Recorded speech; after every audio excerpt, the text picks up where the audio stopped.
We turn now to San Francisco, a city going through significant changes under its new mayor, Daniel Lurie, who took office in January, promising to restore public safety, bring accountability to City Hall, and steer San Francisco towards a stronger recovery. He's riding on a positive approval rating, and police data shows crime is down.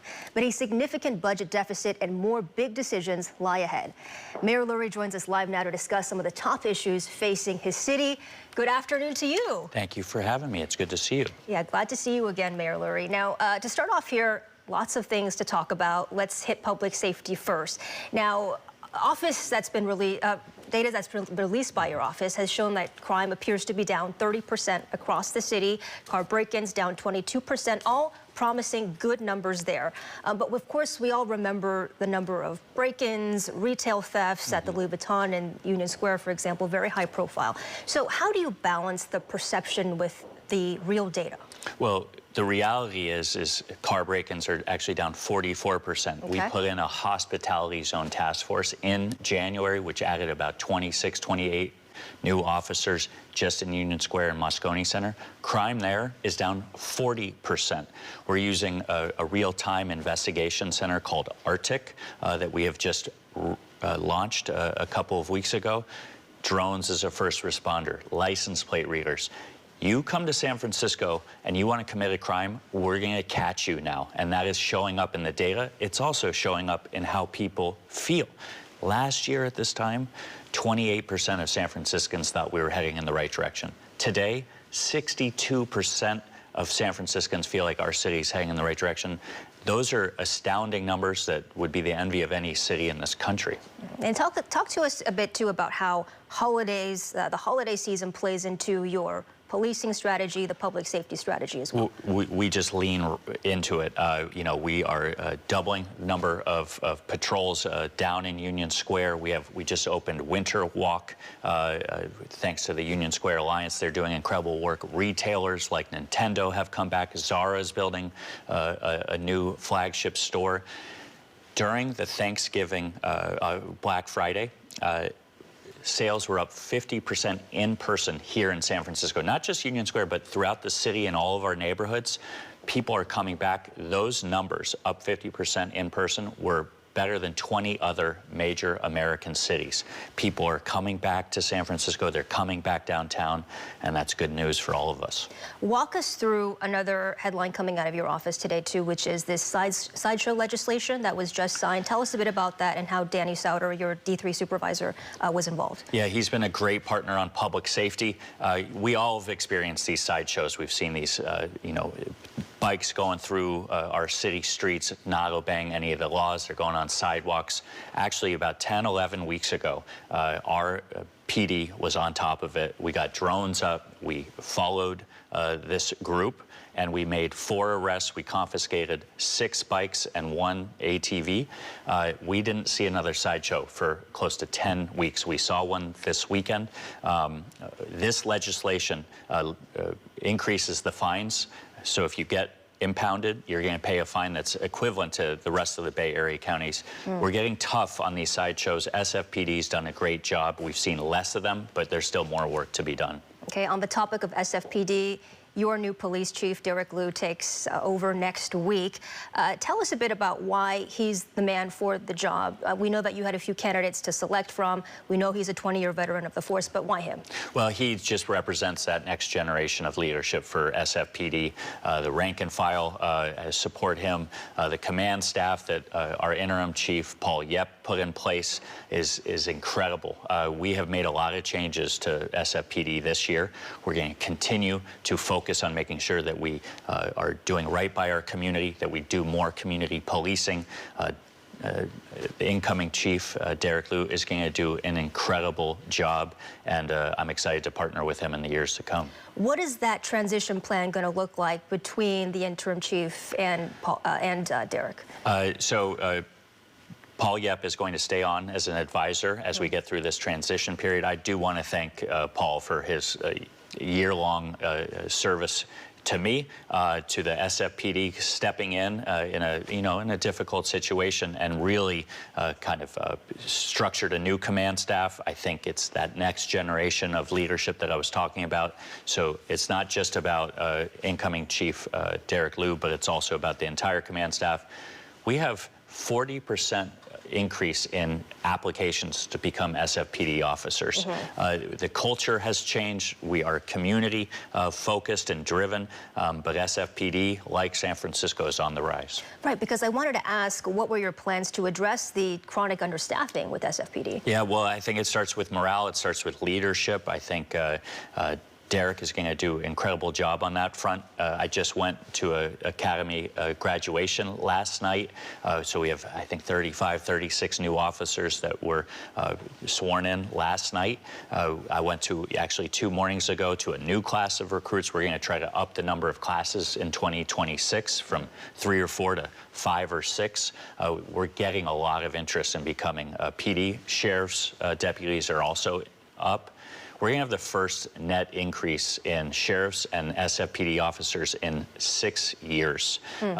Typically, you're losing officers. We're gaining officers this year for the first time, and it's a good sign of things to come. Okay, a promising picture there. I want to turn back to the topic of downtown revitalization. This is a big topic that you campaigned on heavily when you were running.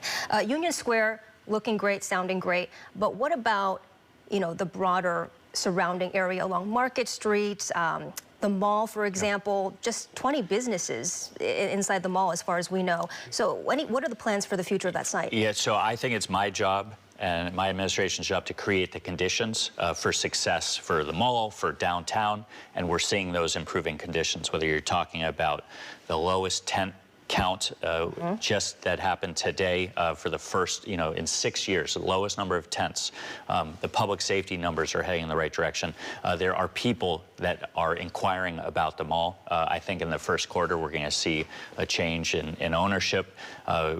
But it's not my job to dictate what goes here and what goes there. But I'm telling you, people want to be back in San Francisco. Uniqlo left San Francisco. They're going to 4th and Mission. Nintendo just opened up. Zara is opening up. The appetite for San Francisco is real, and it's happening. And we need to keep our foot on the accelerator. You touched on homelessness just briefly in your last response there, so just want to ask about that real quick. Your office released new data today showing those tent encampments at a historic low. What are the plans to keep the numbers trending in that direction? We need to continue to stand up recovery and treatment beds. We as a city, we're just standing up shelter beds, not understanding that fentanyl has changed the game. And so we've stood up over 500 treatment and recovery beds just this year, so that when we move somebody off the street, we're getting them into a really good place. We've also tried innovative approaches to this challenge on our streets, which is, there's definitely a housing crisis for sure, but it is a drug crisis as well. We started something called 822 Geary Street. It's a place where fire, police, our outreach teams can bring somebody in. They can stay for 24 hours. They can have a safe, warm place to get stabilized, get onto treatment, and then we get them out onto to the right kind of bed. We also have overhauled how we do our outreach teams. It's a much more coordinated and collaborative approach, and we've seen a 40% increase in placements this year of people from the street into the right kind of beds. Okay, let's talk a bit about affordability as well in the city of San Francisco. You've just announced the family zoning plan, trying to meet that state mandate to build more housing. At the same time, the average 1-bedroom to rent in San Francisco, it's about $3,300. So what's the plan? Is there a plan in place right now to make things more affordable for folks who feel like they're getting priced out? Absolutely. It is. We have an affordability crisis in our city, and that is why the board passed our family zoning plan. I'm really proud of the partnership with the Board of Supervisors on that front. I believe that we need to build more housing. We need to build more affordable housing. Our next round of permit SF reforms that have stripped away the bureaucracy around small businesses and building will include the ability for more affordable housing to get built more quickly. So we have to do a lot of things. We have to make sure that we let everybody know what they are able to access in terms of city resources. We're going to do a lot of that in 2026 in terms of lessening the burden on our families and our workers. It's one reason why we need to focus on transit in 2026, like I'm going to do with our Muni work, and making sure that we take care of the working people and the working families of San Francisco. And we're going to do that and continue to do that. And family zoning was just one first step of that. Now, you do have plans, or there's a proposal in place to turn a Safeway in the Marina District into a high-rise with hundreds of units. Are you in favor of this? So, as it's currently proposed, no, because it's not in keeping with what we just passed with family zoning. This developer is trying to like sneak something in under the wire without any neighborhood input. But we will continue to work with anyone that wants to build more housing in San Francisco, but we also got to make sure that our neighborhoods are protected. This would be way out of scale with anything else that is built there. Okay, we have so much more I want to ask you, but just a few more moments left here, and I want to make sure we get this in. We're looking towards the new year now. Any New Year's resolutions for the city of San Francisco? To continue to be relentless on public safety, on the behavioral health crisis, and stripping away the red tape. I'm going to be focused on Muni, focused on charter reform, to make our city deliver services better, more efficiently for the people of San Francisco. And this is what I will say. We have so much to look forward to in 2026. In just a number of weeks, we have Super Bowl 60 coming. The eyes of the world are going to be on our city, and they're going to get to see what we all have seen this past year, and that we're a city on the rise. And then we have World Cup. We have 35 conferences coming this coming year. So people are coming back in. One last point. The 10-day period, the Thursday before Thanksgiving to the Sunday after, the largest trafficked in our airport's history. More people came through our airport than at any time in San Francisco International Airport history. So people are coming back to San Francisco, and I'm fired up about 2026. All right, San Francisco Mayor Daniel Lurie, thank you so much. Thank you for having me. All right, we'll be right back.